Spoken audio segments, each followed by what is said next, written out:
আমরা জানি খেলাধুলা হারাম, কিন্তু বিশ্বকাপ ফুটবল আয়োজক কাতার, সৌদি আরব সহ অনেক মুসলিম দেশ বিশ্বকাপে অংশ নেয়। এ ব্যাপারে হাদিস কি বলে? ভাই, দুনিয়ার সকল মুসলমান দেশ, দুনিয়ার সকল মুসলমান যদি সবাই মিলে কোনো হারাম করার জন্য ঐক্যবদ্ধ হয়ে যায়, তাহলে সে হারামটাকে হালাল হয়ে যাবে। কোন একটা গুনাহের কাজ, হারাম কি হালাল সে আলোচনা আমি যাচ্ছি না, কোন একটা গুনাহের কাজ, পাপের কাজ, যে আসরটা পাপকে ঘিরে, যে আসরটার আদ্যপান্ত পাপে পাপ, সেই রকম আসর যদি মুসলমান কোন দেশ অংশগ্রহণ করে, আমাদের দেশে অনেক শুকনা মুসলমান পাবেন, বলে যে আরে ভাই তোমরা বেশি বুঝো, সৌদি আরবের মানুষ বুঝে না। সৌদি আরবে তো এখন মহিলাদের পর্দা উঠে দিয়েছে, এই জন্য কি আল্লাহর পর্দার আয়াত মানসুখ হয়ে গেছে নাকি?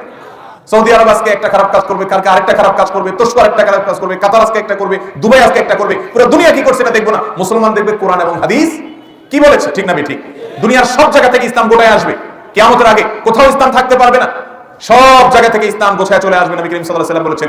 এবং মদিনায় গিয়ে ইসলাম ঢুকে পড়বে কামা তাদখুলুল হাইয়াতু ফি হুজরিহা, একটি সাপ যেরকম তার গর্তের মধ্যে যে ঢুকে পড়ে, সারা দুনিয়াতে ইসলাম ছড়িয়ে পড়েছে নবীজি সাল্লাল্লাহু আলাইহি ওয়াসাল্লামের দাওয়াতে, সাহাবাদের খোলাফায়ে রাশিদের দাওয়াতে, আবার ইসলাম আস্তে আস্তে আস্তে আস্তে আস্তে মদিনায় এসে ঢুকে পড়বে। এজন্য অনেক দেশ থেকে ইসলাম ধুয়ে মুছে বিদায় হবে।